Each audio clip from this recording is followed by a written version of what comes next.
Hello, I'm Rosemary and welcome to another Whiskey Wednesday. Now, something most unusual for Orkney. Look, we've got snow and it's really very exciting. Here on South Ronaldsay we've got very little snow, but over on the West Mainland it's pretty deep. So, snow on the ground usually means whiskey. And today I want to tell you about this glorious single malt that I have just tasted, and I hold my hand up and say I am covered in shame because I've had the opportunity to taste this before and not taken it. So what am I talking about? I'm talking about an incredible 12-year-old from the Deanston distillery. Now this distillery, there's a picture of it on the label, and it looks quite kind of Victorian or prior to Victorian industrial, and so it is. It was originally a cotton mill, and it was designed or fitted out by the great pioneer Arkwright, and it's over, I had a bit of a debate with a friend of mine as to whether it's really a lowland or a highland. It's classified as a highland. And it's over in sort of near Callander, Stirling way. So north of Glasgow, Trossachsea, sort of head out of Glasgow going north, and you're going to be near it. But a friend of mine who's actually visited said it's quite difficult to find. Anyway, loads of history there, really old building, and the cellars that were built for the cotton storage to keep it dry and at a constant temperature so that it didn't cause any problems in the looms and the spinning, are just sort of underground and covered in feet of soil.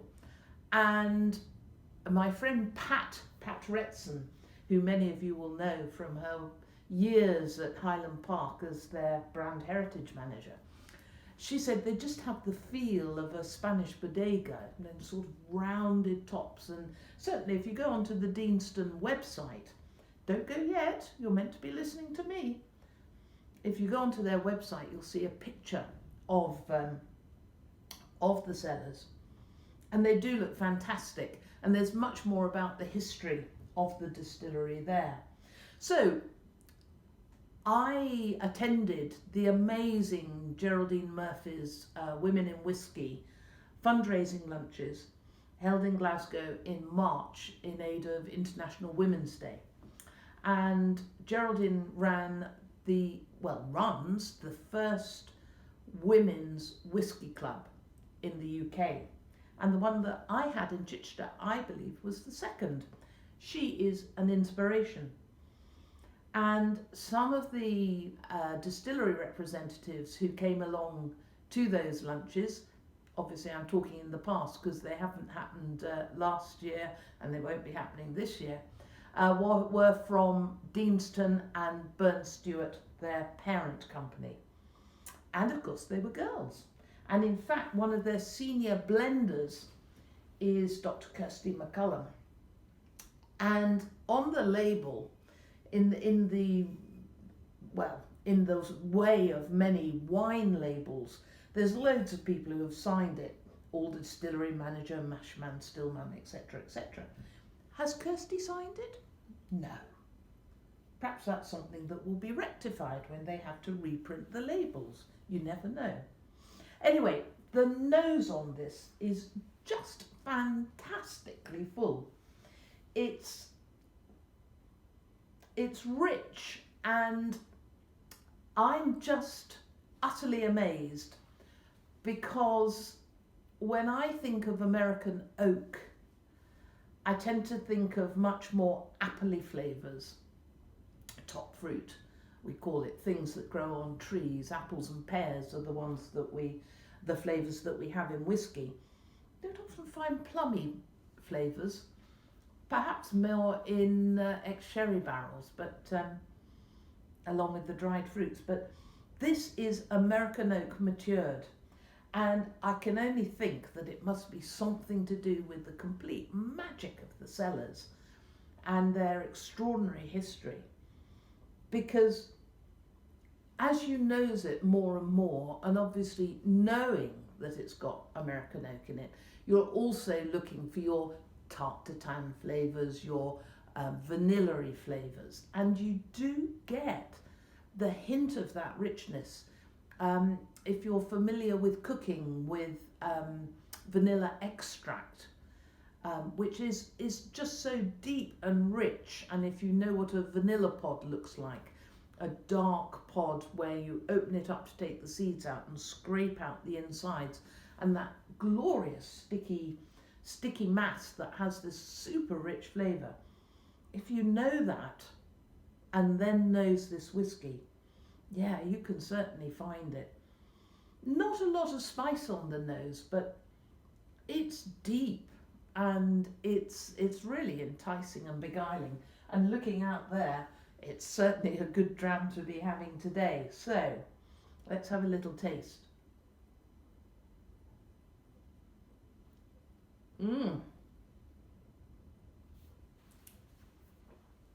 Now, if you're a bit of a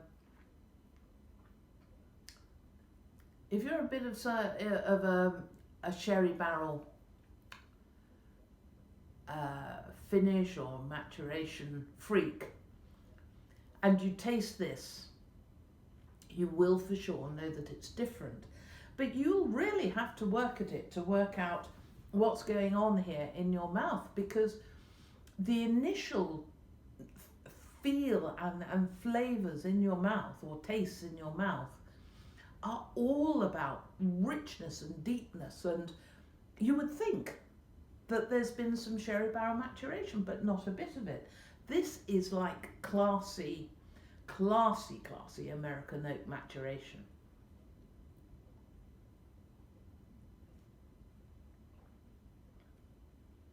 Oh, yes.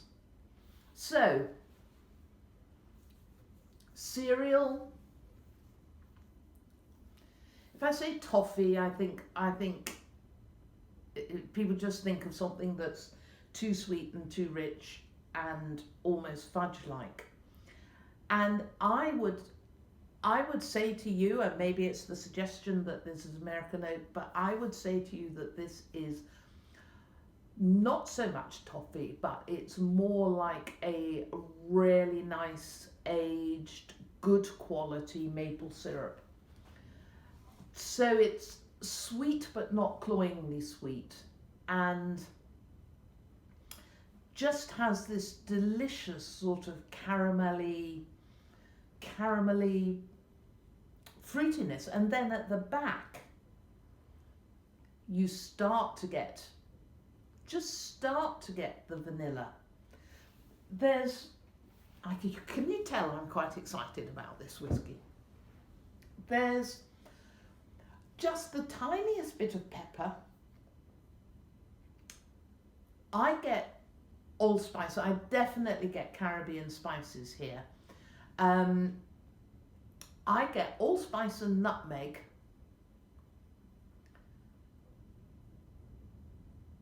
There's a hint of something else. Do you know what? I might have to have another little sip to try and find out what it is.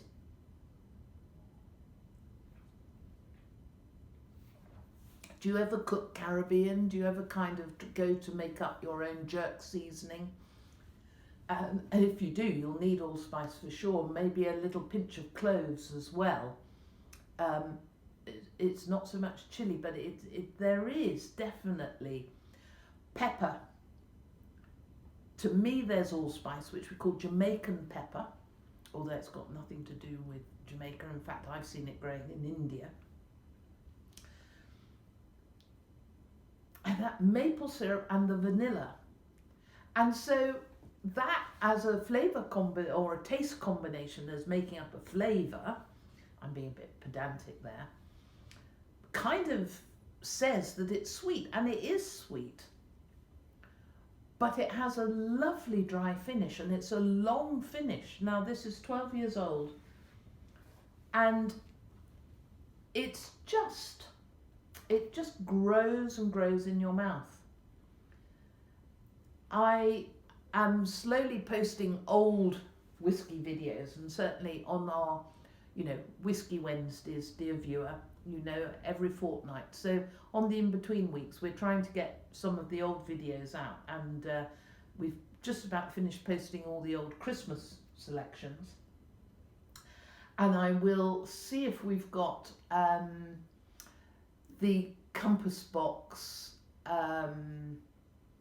stupidly, I can't remember what it's called now, but it's a real Mr. Darcy of the whiskey. It just keeps unravelling and giving. It's like the classic TV adaptation with Colin Firth playing Mr. Darcy, where he became more and more human as the series went on.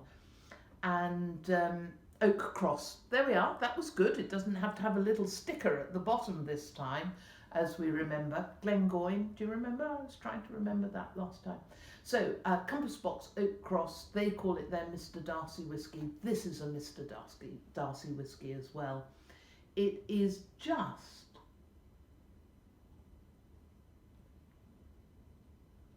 well, it's developing more and more in the mouth. And I think that was my fourth or fifth sip.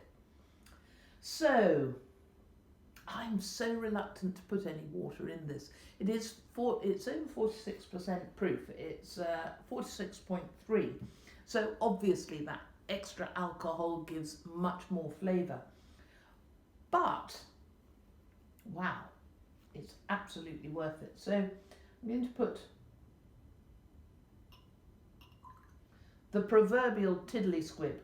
I should get one of those glass droppers, but now the water completely opens up the nose. There's much more in there now, more pastry flavours or more pastry aromas. And those lovely Caribbean nutmeggy type spices are coming much more on the nose as well. But because I have loved this so much in the mouth, on the palate, I'm kind of a bit frightened about what's going to happen now. Now look, this isn't my first taste. So obviously I have been thoroughly enjoying this. And be shocked if you want. Whiskey is about how you like drinking it. And I often put an ice cube in this. A real ice cube that melts. Oh, you could put a whiskey rock in if you like. I love that gradual change with an ice cube.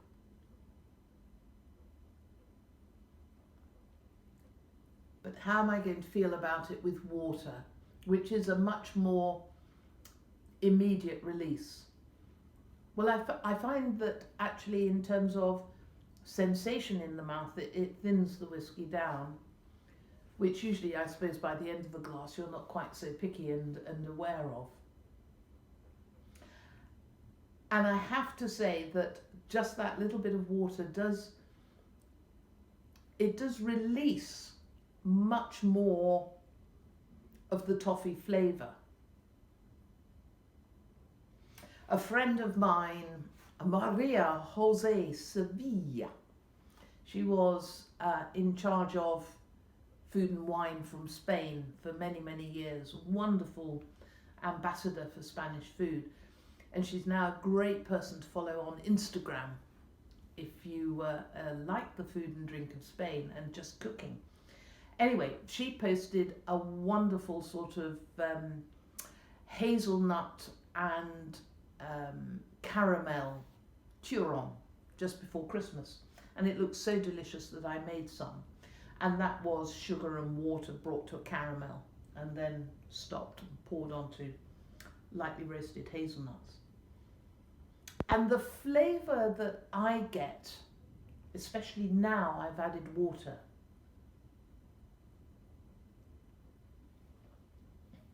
is much more akin to that wonderful caramel that was holding those nuts together.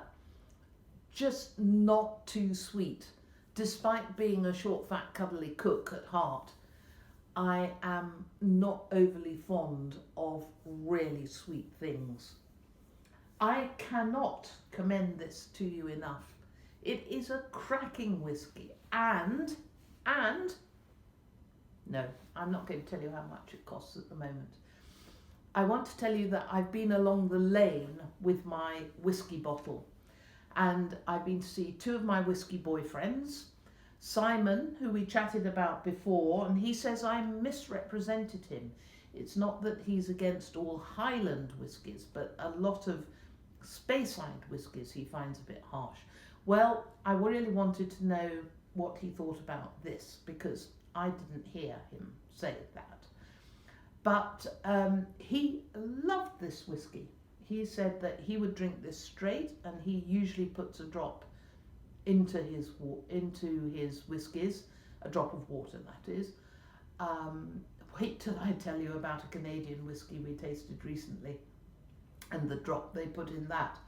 Anyway, so he's a great Islay man, so I do think water into Islay whiskies is often a good thing. But he loved it.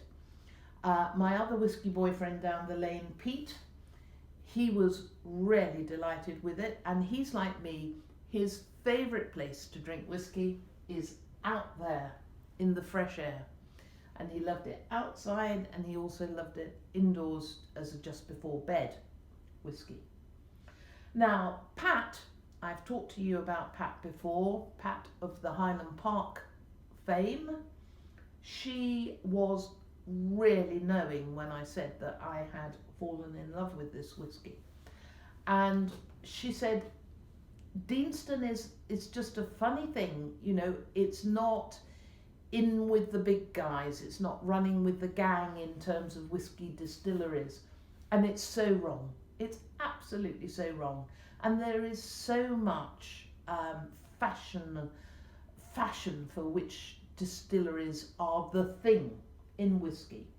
And quite honestly, I think if you overlook this, the only person you're hurting is yourself. It's just a cracking whiskey. She loves it, and she is a whiskey icon. So even if you think that I'm just quite cuddly and fun, and you know, so I've got plastic trombones and I should have polished my trumpet, and you're in my room today so that you get the view. You know, why would you trust me? Well, look, you know, a whiskey icon says that this should be raved about more, and I'm doing my best to rave about it. And then my friend Eddie. Now, Eddie and I, when it comes to whiskey, we are really like that. He came over last weekend. You know, we can't entertain people indoors at the moment. I'm making this at the beginning of February 2021, when COVID restrictions are still mega in the UK. Here in Orkney, we're a lot luckier than many other people, but we can't take our friends indoors. So after a walk on the beach, all I could do, send him home with a little bottle of it. And he loved it. Now, he's a big Highland Park Appreciation Society chap, bit of a collector, but thank God he drinks it as well.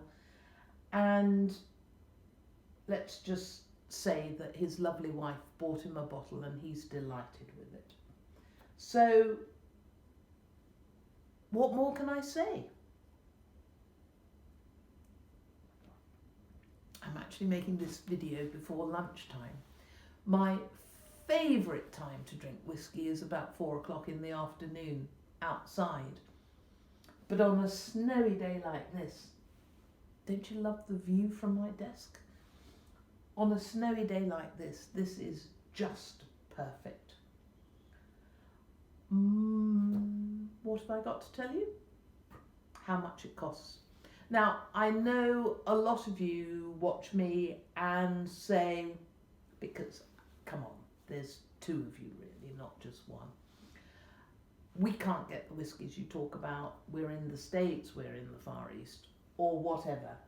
I've seen Deanston in duty free. Do you remember duty free happens in airports, and it happens when we can travel. So it will happen again. This was actually on the list of the Wine Society. Now, we've belonged to the Wine Society in the UK for years and years and years. And honestly, they're as trustworthy as a rock. They don't have a lot of whiskey because they are, yes, you're right, the Wine Society. But what they have is usually quite safe, but very good. Their exhibition Speyside, I have to say, if you've not tried it, you really should. So we were ordering a bit of wine, and I noticed that this was on their list. So we ordered from them. And when Eddie's wife wanted to buy him a bottle, I had a look to see which of the whiskey sites it was on, and it was on most of them. And basically, this is around the, come on, how much in your mind do you think this costs, given how much I've raved about it? Having a little think? This, I think you would pay in the UK between £36 and £38 for. So definitely under £40. And I have to tell you, I'm getting excited now, aren't I? All my whiskey boyfriends, and Pat, of course. Oh dear, I've got windy pops now. That's not a good way to end a video, is it? They all think, my whiskey boyfriends and girlfriends, just think it is the most amazing value. And I'm not saying it's good because of the price. It is good whatever it costs. But at that price, it is staggeringly good. I'm trying to end my videos by saying, would I buy it again? Pregnant pause. Of course I would. Honestly, this is a cracker. And what, 4 or 5 years ago, this could have become a regular in my whiskey barrel. It certainly is going to be from now.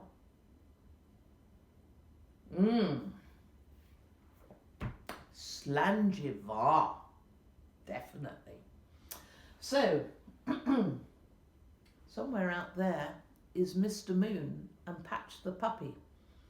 If we'd got our timings right, they would just be coming back as I finish. I'm sorry I didn't polish my trumpet. You're just really lucky that I didn't play it for you.